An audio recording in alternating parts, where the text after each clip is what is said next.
我们的士兵每天只吃2顿饭，但从来没人敢提出抱怨。这是前朝鲜人民军军官李明哲在自己的回忆录中曾提到的一句话，向世人展示了朝鲜近乎变态的军队生存法则。朝鲜这个国家人口也就2588万左右，在国际制裁的大环境下，经济发展困难重重，可偏偏军队的规模大得惊人，现役军人就有120万，放眼全球，这军队规模能排到第4，跟他们国家的经济实力相比，那是相当不匹配。说起来，朝鲜的国力和军力差距大得离谱。2024年，朝鲜的 GDP 在全球排名第130位，西方国家对他们长期封锁，在全球政治舞台上，朝鲜常常处于孤立无援的境地。但在军事领域，朝鲜在全球军事排名中居然能位居30左右，这反差是不是让人惊掉下巴？其实这一切都跟朝鲜的先军思想脱不开关系。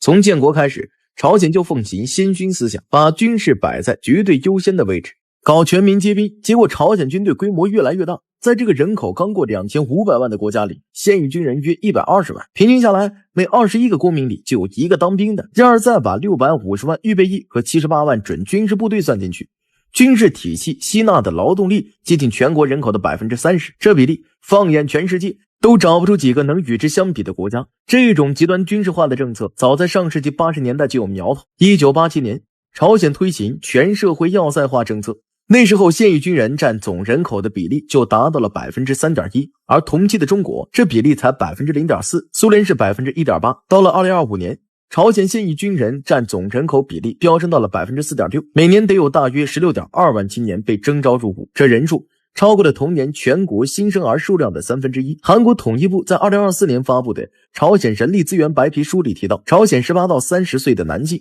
92.7% 都被强制征兵，而韩国同期的服役率只有 63.4%。 更让人想不到的是，2023年修订的兵役法把女性的服役年龄从17至23岁延长到了30岁。那些在纺织厂工作的适龄女性，每个月还得参加72小时的军事训练。朝鲜的兵役周期也是一延再延。2022年，金正恩签署了关于加强革命武装力量的决定，陆军服役期从10年延长到了13年，海军从7年延长到10年。到2025年，军队里30岁以上的士兵占比达到了 19.3%， 创下历史新高。在平壤防卫司令部这样的核心部队，精英家庭出身的军官服役到50岁才退役，他们的子女接着被送进军校，军事精英世代传承。普通农民子弟就算退役了，也得加入红色青年禁卫队，60岁之前每年都得参加至少45天的实弹演习。这种全民终身军事化的制度，让朝鲜农民下田干活的时候肩膀上都可能扛着步枪。说到这儿，肯定有人问，朝鲜到底咋养活这么庞大的军队？答案藏在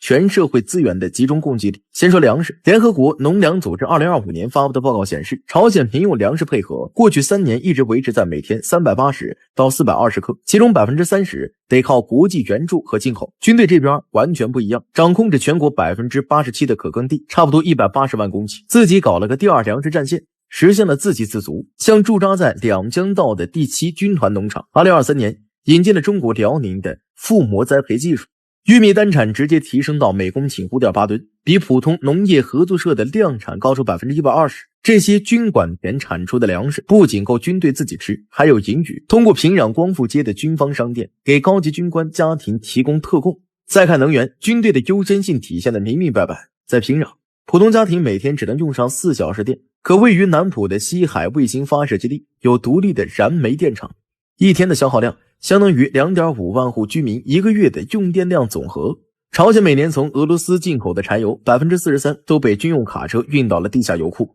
而且朝鲜独特的军事工业复合体也离不开能源的优先供给。比如说平壤南道的顺川磷肥厂，白天生产农业化肥，晚上就摇身一变成了军用电池原料生产线，妥妥的军事资源一部分。面对国际制裁和封锁，朝鲜军方也没坐以待毙，搞出了自己的危机转化能力。2024年9月，台风苏拉袭击黄海道，20万人瞬间失去家园，可军方反应迅速，马上启动战时赈灾预案，把 40% 的国际援助粮食都转运到了军事仓库，还有生物资源也被朝鲜军方军事化利用起来。两江道的长白山药用植物研究所每年采集15吨野生人参，其中90%用来给军官制作滋补剂，剩下的就通过丹江口岸出口赚外汇。而在工业生产方面，朝鲜全国37%的民用工厂都被强制改造，装上了武器制造模块，工人们还得掌握把农用拖拉机改装成装甲运兵车的技术。在平壤金日成广场东边3公里的第47人民工厂，工人白天生产儿童书包，午后就切换到防毒面具零部件的组装，这就是朝鲜自创的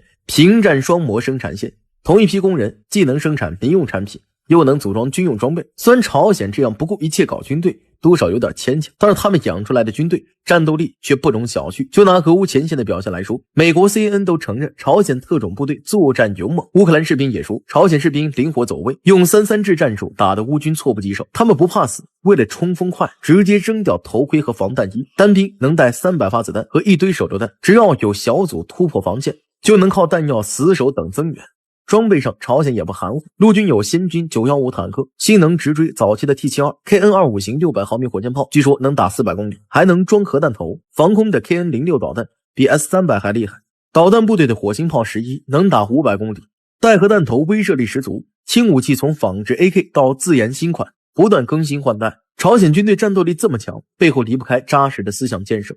朝鲜领导人一直很重视这方面，金正恩要求人民军用金日成主席和金正日国防委员长的革命思想牢牢武装自己，把人民军打造成思想和道德的强军。每次视察部队，他都先去参观部队的革命史迹教育室，叮嘱要传承伟大领袖们的军事思想和建军业绩。而且在朝鲜，从军队高层到基层，思想政治教育都是日常重点工作。在军营里，士兵们常常聚在一起学习朝鲜的革命历史、国家的发展理念。通过这些学习，他们对国家和民族的认同感、使命感不断增强，心里都装着要保卫国家、守护人民的坚定信念。这种思想建设让朝鲜军人在战场上能迸发出强大的战斗意志，同时朝鲜也不忘通过文艺活动来激励自己的战士们，并且他们还有自己的特色。朝鲜有专门的人民军文艺宣传队，他们的主要任务就是在军队里搞文艺演出，给官兵们加油打气，提升大家的精神面目。演出形式多种多样，有唱歌、跳舞、戏剧表演等等。这些文艺宣传队不仅在军营里表演，还会走到社会上，在遇到自然灾害或生产困难时，到现场为民众和军人加油鼓劲儿。像在农业生产遭遇难题的时候，文艺宣传队就会到田间地头，用精彩的表演给农民和参与农业支援的军人带来欢乐和力量，激励大家战胜困难。还有朝鲜的一些艺术团体会专门为军队创作相关的文艺作品，比如音乐舞蹈综合演出，用白头山枪杆子迎娶最后胜利。里边的节目像混声合唱，飘着最高司令官旗夺取胜利，舞蹈我们的枪杆子的都充满了战斗气息和鼓舞力量，让军人看了热血沸腾，更坚定保家卫国的决心。而且军属们也会开展文艺活动，诗朗诵、乐器弹唱等节目，丰富了军队的文化生活，给战士们带来了精神上的慰藉。朝鲜靠着这种极端的军事化模式维持住了全球第4大军队的规模。在国际制裁的巨大压力下，军队在战斗意志、战术运用以及武器装备等方面都展示出了相当的实力。不过这也把整个国家的社会推向了危险的边缘，全国的资源都往军队倾斜，民众的生活难免受到影响，经济发展也受到了制约。但从另一个角度看，在国际环境如此恶劣的情况下，朝鲜这么重视军事，也是为了保障国家的主权和安全。毕竟在这个弱肉强食的世界里，没有强大的军事力量做后盾，很容易就会被欺负。우리는 전쟁을 바라지 않지만 결코 피할 생각 또한 없습니다. 일단 전쟁이 우리 앞에 현실로 다가온다면 절대로 피하는 데 노력하지 않을 것이며，这是金正恩在2024年1月15号的施政演讲中特别提及的话，也是在这次演讲中，朝鲜决定将从宪法中将韩国定义为头号敌国和永远的主敌。这些话乍一听没有任何问题，毕竟现在朝韩关系十分紧张。但知道朝鲜此前的对韩国的称呼后，你就会明白，金正恩这个决定完全违背了开国领袖金日成的意愿。然而，这样的决定并不算啥，违背祖宗的决定，金正恩做的还真不少。2024年1月15号，朝鲜第14届最高人民会议第10次会议15号在首都平壤万寿台议事堂举行。金正恩发表施政演说时直言不讳地表示，从现在起韩国将被界定为朝鲜的头号敌人，并将此写入宪法，用法规和对策明确规定行使主权的相关领域。此言一出，举世哗然。此前，朝鲜曾称美国为最大的主要敌人，如今这个头衔又落到了韩国头上。金正恩表示，应在宪法中将韩国定义为永远的主敌，并列上应在发生战争时完全占领、平定、收复大韩民国等内容。非但如此，金正恩还明确命令禁止居民使用3000里锦绣江山、8000万同胞等误导朝韩为同族的词汇，从朝鲜民族历史中彻底摒弃统一、和解、同族概念，应删除宪法中自主、和平统一、民族大团结等措辞，并为此修改宪法。这意味着金正恩彻底放弃了和平统一半岛的念头，日后若想见到朝韩统一，唯一的可能性是一方战争取胜。金正恩这番讲话无疑将两国关系彻底推向深渊。但从朝鲜政府动向来看，金正恩将韩国定义为敌国并非毫无预兆。2023年12月底，金正恩就表示，朝韩关系再也不是同族关系，而是完全敌对双方。他强调要重新确定对北南关系和统一政策的立场。金正恩15号的宣示只是朝鲜重新定义朝韩关系后的进一步行动，且仅仅是两国敌对的一个小小开端。就在金正恩宣布将韩国列为头号敌人的同时，平壤统一大道的统一门应声倒地。朝鲜统一门又名统一塔，正式名称为祖国统一三大宪章纪念塔。这座门形的纪念碑是为了纪念朝鲜领导人金日成发表的三大统一宪章而建立的，象征着自主、和平统一和民族团结。统一门建立于2001年，是在2000年具有里程碑意义的朝韩峰会之后建成的。它高30米，占地5500平方米。设计上是两位身穿传统朝鲜礼服的朝鲜北方和南方两位姑娘，联手举起一个纪念盾牌，盾牌上雕刻着整个朝鲜的地形图，象征着朝鲜人民团结一致，代表着南北和平统一的夙愿。然而，目前的卫星图像显示，这个曾经象征朝韩统一希望的拱门已经不复存在。除了拆除统一门，金正恩政府也通过一系列断绝朝韩往来、加剧关系恶化的举措。今年年初，朝鲜最高人民会议宣布废除祖国和平统一委员会、金刚山国际旅游局等朝韩事务机构，首先从沟通渠道上终止双方往来。再到上个月，朝鲜切断两国铁路、公路交通，从现实意义上断绝与韩国联系。平壤政府一度宣称将永久切断、封锁朝韩国界。随后，38线附近多地开始出现小规模侵略战争演习，美国战争机器时不时亮相远东。朝鲜方面放出狠话，要终结掉韩国政权。此时的朝鲜半岛俨然有了一股风雨欲来的味道。然而，现如今这幅景象与金日成的统一大业无疑是相悖的。从朝鲜建国开始，金日成就将统一南北朝鲜视作终生大业，并做出了一系列努力。金日成对朝鲜半岛统一的展望主要体现在以下几个方面。比如，金日成曾提出以联邦制的方式实现南北统一。1960年，金日成提出了联邦制统一的初步设想，主张各自为政，两边政府独立运转，互不干涉。在此基础上，建立一个由双方共同组成的最高民族委员会，负责商讨南北共同关注的经济、文化发展，逐步实现民族和国家的统一。1972年，金日成提出了独立自主、和平统一、民族团结三项原则，意图通过不诉诸武力的方法解决统一问题。在统一问题上可谓是诚意满满。1980年，不死心的金日成进一步提出了建立高丽民主联邦共和国的具体构想，这将是一个松散的南北政府间的联盟，对外以统一国家的名义出现。在这个联邦共和国下，南北政权互不干扰、互不侵犯，不存在谁压迫谁、谁领导谁一说，各自依然延续之前的政治制度。当然，金日成也强调，统一后的朝鲜半岛不允许外国军队驻扎，不与任何国家结成军事同盟，旨在创建一个完全中立的国家。简而言之，这个国家必须是绝对独立的，且南北两边友好共存，不受外部干涉，从而让双方民众享受安定和平生活。至于美国军队也必须撤离朝鲜半岛，因为他认为只有在外来势力不再干涉的情况下，南北才能真正实现独立自主的统一。金日成的这些展望和方案，虽然由于朝韩之间的深刻分歧、国际政治环境的复杂性以及冷战时期意识形态的对立等因素，最终未能实现。但不可否认的是，这些设想为后来的朝鲜半岛统一问题提供了一定的历史背景和思考角度，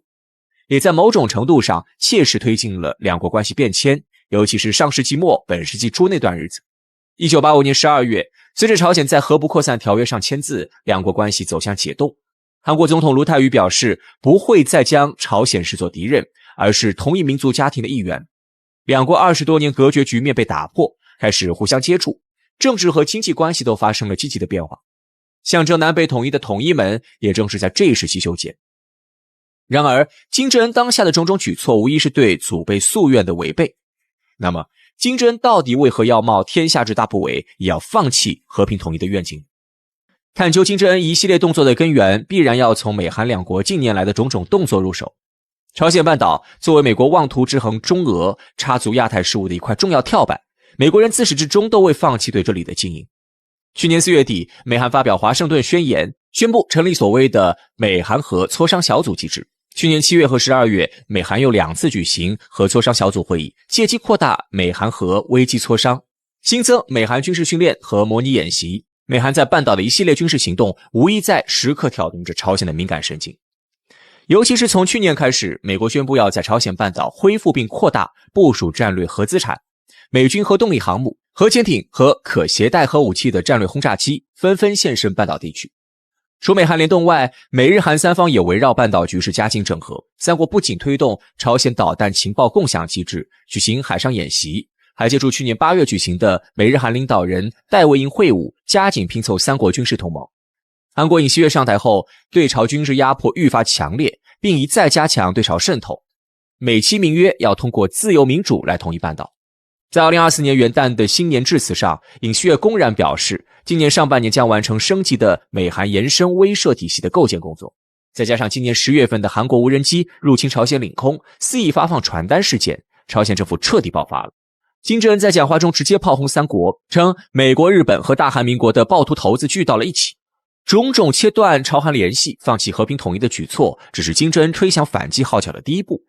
朝鲜的军事动向同样毫不手软。从去年开始，朝鲜人民军西南海域多次进行实弹射击演习，韩军也屡屡实施海上射击训练加以回应。延坪岛、白屿岛等附近区域还根据韩军方要求，已经多次向当地居民下达疏散令。正如外界所言，由于美国等敌对势力鲁莽的对抗活动，如今朝鲜半岛水域变成了世界最大的战争装备集结水域，最不稳定的核战争危险水域。在这一背景下，两国和平往来已成奢望，更别提和平统一。金正恩种种过激行为，也不过是面对美国施压的自保之举。